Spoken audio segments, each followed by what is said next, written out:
搏少啲啦。哦，嚟啊！嚇？應該要，一定要俾賠翻俾人，一定。借翻嚟㗎嘛。各位觀眾，各位參賽隊伍，現在進行嘅第15場賽事係男女混合錦標賽 D 組計分賽1。第一條賽道係港鐵公司水上運動會師，第二條賽道係長青龍，第三條賽道工人龍舟隊，第四條賽道係新皇，第五條賽道係北海龍，第六條賽道係香港隊。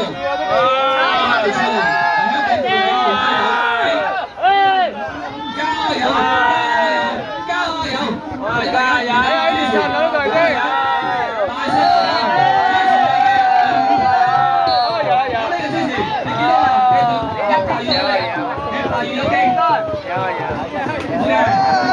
大家準備第3條都要。阿達做到嘢真係佢要啊！